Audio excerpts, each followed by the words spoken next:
Hey guys, so in today's video I'm going to talk about motivation, how to stay motivated to learn English.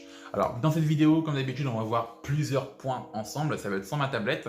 Et si tu ne me connais pas encore, je m'appelle Roméo et je suis passionné par l'étude et l'apprentissage de l'anglais. J'ai créé la chaîne YouTube Anglais sans limite, pour aider les francophones du monde entier à apprendre l'anglais en autodidacte. Alors je sais que la motivation c'est quelque chose qui fait défaut à beaucoup de monde. Moi-même, ça m'arrive de perdre la motivation, par exemple pour faire une vidéo, pour apprendre d'autres langues. Alors je sais que c'est un problème qui est assez récurrent. Sauf que ce que je fais en fait, c'est que j'ai mis en place quelques process, quelques petits points, quelques petits trucs et astuces que tu peux toi-même aussi remettre en place pour garder ta motivation pour apprendre l'anglais. Faut savoir que si tu perds ta motivation, surtout pour ce qui est l'apprentissage d'une langue, ce qui se passe, c'est que derrière, tu vas dégringoler, tu vas pas réussir à atteindre ton objectif. Et donc voilà, c'est vraiment quelque chose que tu dois réussir comment dire, to fix. En anglais, on dit to fix. C'est quelque chose que tu dois résoudre, voilà. Tu dois vraiment résoudre ce problème. Donc, c'est parti, on va voir ensemble qu'il y a 4 choses à faire si tu veux vraiment rester motivé au jour le jour pour apprendre l'anglais et vraiment t'améliorer dans cette langue. Alors la première chose à faire, c'est de faire un truc que pas énormément de personnes font. Et justement, je trouve que c'est quelque chose qui va vraiment tuer ta motivation à petit feu. C'est de tout simplement te fixer des objectifs. Alors c'est bien facile de dire ça, des objectifs, mais tes objectifs doivent être fixés non seulement sur le long terme, mais en plus sur le court terme. Et c'est encore plus vrai dans les langues, parce qu'apprendre une langue, c'est vraiment un processus qui est extrêmement long et qui peut être assez compliqué. Donc si tu as que des objectifs qui vont être sur le long terme, eh bien tu auras du mal à voir en fait ta progression, tu vas te dire que tu auras l'impression de stagner. Donc l'une des meilleures choses à faire, c'est de te fixer des objectifs court terme et long terme. Qu'est-ce que je veux dire par là? Par exemple, imaginons que tu débutes, tu es à zéro.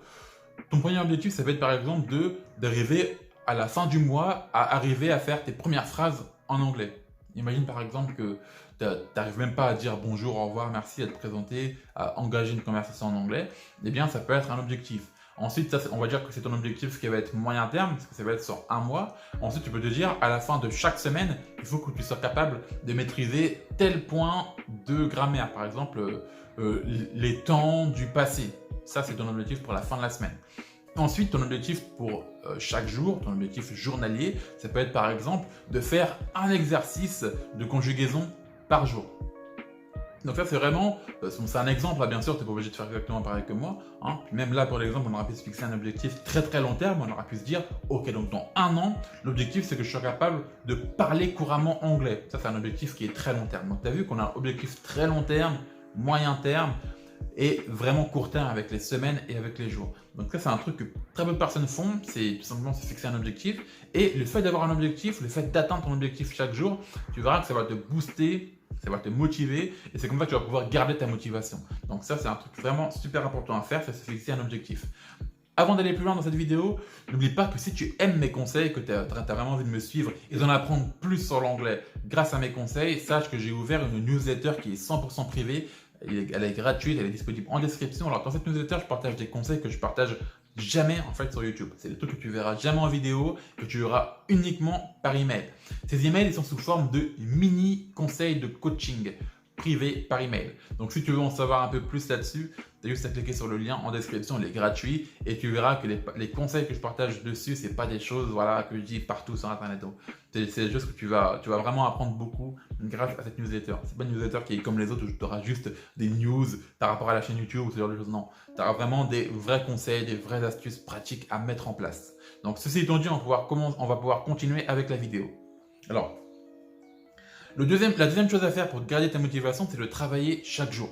Vraiment, tu as des gens qui pensent que apprendre l'anglais, c'est juste rester 1 heure ou 2 heures par semaine à faire une action. Par exemple, ils vont rester 1 heure complète à faire que des exercices de grammaire, ils vont passer 1 heure complète à faire que, je sais pas, des verbes irréguliers. Non, c'est pas comme ça qu'on apprend l'anglais, ça c'est des méthodes qui sont très scolaires et on le sait très bien, l'école, c'est pas le meilleur endroit pour apprendre les langues. Bon, je ne vais pas t'en dire plus sur cette vidéo parce que je pense que je l'ai déjà assez dit sur cette chaîne YouTube, mais le fait d'apprendre 1 ou 2 fois par semaine, c'est pas suffisant, il faut apprendre vraiment tous les jours. Tu dois faire par exemple 10 minutes par-ci, 15 minutes par-là, 20 minutes par-là, mais tu dois vraiment rester constante. Ça, c'est le meilleur moyen de rester motivé, c'est que plus tu es constant, plus tu crées des habitudes et plus en fait ça devient un automatisme. Parce que le fait d'attendre en fait une heure, de se dire que ouais, tu dois le faire 1 heure ou 2 heures par semaine, tu verras que juste avant de te mettre à l'anglais, par exemple, imagine que tu fais une séance une fois tous les mercredis à 15 heures, que cette séance elle dure 1h30, et bien tu vas te dire une fois arrivé à 14h30, oh là là, il faut que je sorte mes cahiers d'anglais, etc. Je vais devoir passer 1 heure là-dessus et tu verras que ça va te démotiver en fait. Tu vas vraiment pas être motivé à passer 1 heure à faire ça. Alors que si tu te dis que tu vas passer 10-15 minutes à le faire, ça va être beaucoup plus simple dans ta tête et tu verras qu'en termes de motivation, en termes d'énergie, ça te demandera beaucoup moins de ressources et donc ça sera beaucoup plus facile à mettre en place sur le long terme. Donc, deuxième chose à faire, c'est de rester constant et de travailler tous les jours entre 10, 15, 20 minutes par jour en anglais. Alors, la troisième chose à faire, c'est de tester ta progression. Parce que l'une des pires choses quand tu perds ta motivation, c'est d'avoir l'impression que tu stagnes. Et vraiment, l'intérêt d'avoir des objectifs moyen terme, court terme et long terme, c'est que tu peux très facilement tester ta progression. Imagine par exemple, tu arrives à la fin de la semaine, et bien tu vas pouvoir faire, je ne sais pas, un exercice de grammaire qui va pouvoir attester de ton niveau. Si tu vois que tu es à l'aise avec ce point de grammaire, ça veut dire que tu as progressé au final.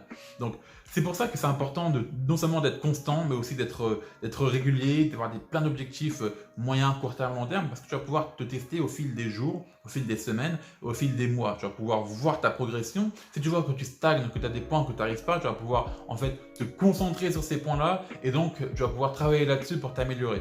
Et donc ça, c'est pour ça que c'est important de tester ta progression. Ça te permet de rester motivé et de toujours rester concentré. Donc ça, c'est pour le quatrième point, c'est de tester ta progression. Alors, tu as plusieurs manières de le faire. Tu as des sites comme anglais-facile.com où tu peux juste voir plein d'exercices, tu peux tester plein d'exercices de grammaire, etc. Comme ça, tu vas pouvoir voir le niveau que tu as en fait. Et je pense que anglais-facile.com, c'est pas le seul site. Tu as une multitude de sites qui doivent exister pour tester ton niveau d'anglais. Donc, je ne vais pas te faire une liste ici parce que je pense que c'est très facile à trouver sur Internet. Alors, le quatrième point, pour moi, c'est aussi l'un des points les plus importants, c'est tout simplement, une fois que tu arrives à atteindre ton objectif journalier, ton objectif hebdomadaire, ton objectif mensuel, voire même annuel, eh bien, c'est de tout simplement te fixer des nouveaux objectifs. Parce que je pense que c'est un truc que tu as dû voir peut-être dans ton entourage, peut-être que ça t'est même déjà arrivé. Quand par exemple tu arrives à atteindre un objectif, eh bien tu perds ta motivation. En fait c'est logique, c'est humain, hein, tu as plein de comportements mentaux, hormonaux, etc. qui entrent en jeu. Donc je ne vais pas te faire un cours de science ici, mais par exemple, imagine que tu as voulu perdre du poids un jour.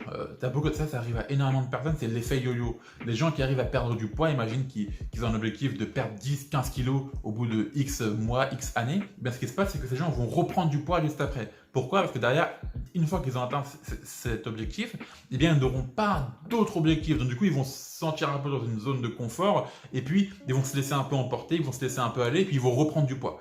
Et donc ça, ce principe, il est pareil aussi pour les langues. Tu as beaucoup de personnes qui vont atteindre un niveau de langue et qui vont en fait se laisser aller, qui vont perdre un peu ce niveau au fur et à mesure, quoi. Donc, c'est important de toujours avoir un nouvel objectif parce que un objectif, honnêtement, c'est pas fait pour être atteint. Tu vas me dire, mais Romain, de quoi tu parles? Oui, factuellement, l'objectif, c'est pas fait pour être atteint parce que quand tu vas atteindre un objectif, tu perds ta motivation. Donc, le but d'avoir un objectif, c'est de toujours être en mouvement, de toujours avancer. Plus tu as quelque chose qui te donne envie d'avancer, et plus tu vas avancer au final. C'est comme, essaie de voir un peu l'image d'un âne avec une carotte comme ça qui pend juste au bout.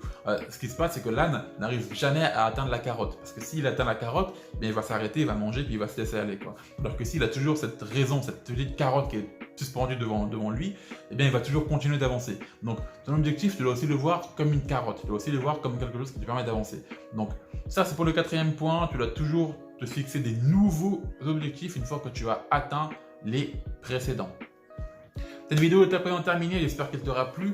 N'oublie surtout pas de nous rejoindre sur la newsletter privée, on est de plus en plus nombreux, ça me fait beaucoup plaisir et puis surtout ça me permet aussi d'échanger avec vous, de comprendre quelles sont vos difficultés, quels sont vos problèmes que vous aimeriez résoudre en anglais. Donc rejoins la newsletter privée si tu veux avoir mes conseils, si tu veux que je t'aide aussi à améliorer ton anglais.